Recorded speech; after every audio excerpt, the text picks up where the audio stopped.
மணிரத்னம் டைரக்ஷன்ல உலகநாயகன் கமல்ஹாசன், அபிராமி, எஸ்டிஆர், த்ரிஷா, அசோக் செல்வன், ஐஸ்வர்யா லட்சுமி, நாசர், ஜோஜோ ஜார்ஜ்லாம் நடிச்சு இப்போ தியேட்டர்ஸ்ல ரன் ஆயிட்டு இருக்க ஆக்ஷன் டிராமா தான் தக் லைஃப். மிகப்பெரிய கேங்ஸ்டர் ரங்கராய சக்திவேல் உலகநாயகன் கமல்ஹாசன் ஒரு சில சிச்சுவேஷன்ஸ்னால சின்ன வயசுல இருந்து சிம்புவை வளர்க்குறாரு.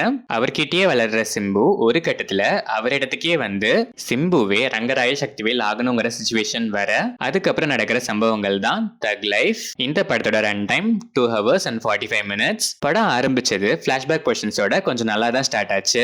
ஆனா போக போக ஸ்கிரீன் பிளே செம்ம ஸ்லோ பேஸ்ட். மணிரத்னம் மூவி ஃபீல்ல இந்த படத்துல எனக்கு அவ்வளவா வரல.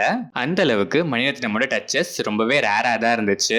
ஆனா சில சின்ன சின்ன எமோஷன்ஸ்லாம் நல்லாவே ஒர்க்காச்சு. ஃபர்ஸ்ட் ஆஃப் டெட் ஸ்லோனாலும் ஒரு ஃப்ளோல போய் டு அன் எக்ஸ்டென்ட் பார்ஷியலி என்கேஜிங்கா அபோவ் ஆவரேஜா இருந்துச்சு. இன்டர்வெல் பிளாக் ஓகேனாலும் இப்போதான் இன்டர்வெல்லான்னு கேட்க வைக்கிற அளவுக்கு lengthy. Interval and post interval வர ஃபியூ சீன்ஸ்லாம் விவேகம்ல இருந்து ஹெவிலி இன்ஸ்பயர்ட்னே சொல்லலாம். பல ஃப்ரேம்ஸ் அப்படியே இருந்துச்சு. செகண்ட் ஹாஃப் ஒரு ஃப்ளோவே இல்லாம ஏனோ தானோன்னு எடுத்து வச்ச மாதிரி தான் இருந்துச்சு. நிறைய சீன்ஸ் ரொம்பவே ஆர்டிஃபிஷியல். சில மணிரத்னமோட டச்சஸே மணிரத்னம் டச்னு நம்மள அடிச்சு சொல்லியாச்சு நம்ப வைக்கணுங்கிற ரேஞ்சில தான் இருந்துச்சு. டுவர்ட்ஸ் கிளைமேக்ஸ் ப்ரெடிக்டபிள்னாலும் எமோஷன்ஸ் கொஞ்சம் நல்லா கனெக்ட் ஆச்சு. பட் டிராகின்னு சொல்றதை விட அதுக்கும் மேலன்னு தான் சொல்லணும். உலகநாயகன் கமல்ஹாசன் ஸ்கிரீன் பிரசன்ஸ் சொல்லவே வேணாம். பெர்ஃபார்மன்ஸ்லயே இந்த படத்தை எந்த அளவுக்கு காப்பாற்ற முடியுமோ அந்த அளவுக்கு காப்பாத்துறதுக்கு ட்ரை பண்ணிருக்காரு. சில பல தக் மூமெண்ட்ஸ்லாம் நல்லாவே இருந்துச்சு.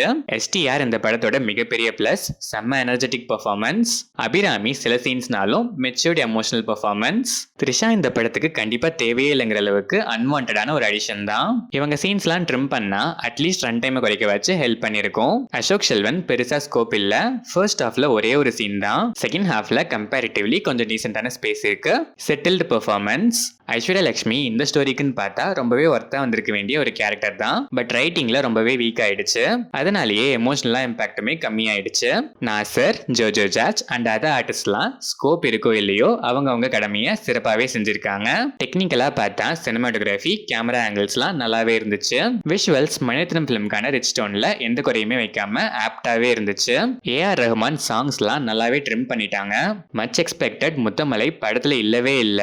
பேக்ரவுண்ட் ஸ்கோர் பல இடங்கள்ல இன்னும் பெட்டராகவே பண்ணிருக்கலாங்கிற ஃபீல் தான் கொடுத்துச்சு. எடிட்டிங்லாம் சொல்லவே வேணாம். நிறைய ஸ்ட்ரெச் லென்த்தி ஷார்ட்ஸ் ஏகப்பட்டது ட்ரிம் பண்ணிருக்கலாம். ஓவராலா பார்த்தா simple plot, predictable lengthy screenplay. நிறைய இடங்கள்ல இன்னும் படம் முடியலையா, எப்போதான் முடிப்பீங்கன்னு கேட்க வச்சுது. சில எமோஷன்ஸ் அதை போர்ட்ரே பண்ண விதம் நல்லாவே இருந்துச்சு. சில தக் மூமெண்ட்ஸும் நல்லா இருந்துச்சு. ஆனா பல தக் மூமெண்ட்ஸ் கிரிஞ்சா தான் இருந்துச்சு. சில சீன்ஸ்லாம் இது கிரிஞ்சுக்கும் மேலங்கிற ரேஞ்சில் கூட இருந்துச்சு. பட் மணிரத்னம், கமல்ஹாசன், எஸ்டிஆர்னு ஒரு மச்ச வெயிட்டட் காம்போல இருந்து ஹை எக்ஸ்பெக்டேஷன்ஸோட பார்த்தா அதை கொஞ்சம் கூட சாட்டிஸ்ஃபை பண்ணாத ரொம்பவே ஆவரேஜான ஒரு ஆக்ஷன் டிராமா தான் இந்த தக் லைஃப். உங்க லைஃப்ல ஒரு 3 hours தக்கான பரவாயில்லங்கிற மைண்ட் செட்ல இருக்க ஆடியன்ஸ் ஒன்ஸ் ட்ரை பண்ணி பார்க்கலாம்.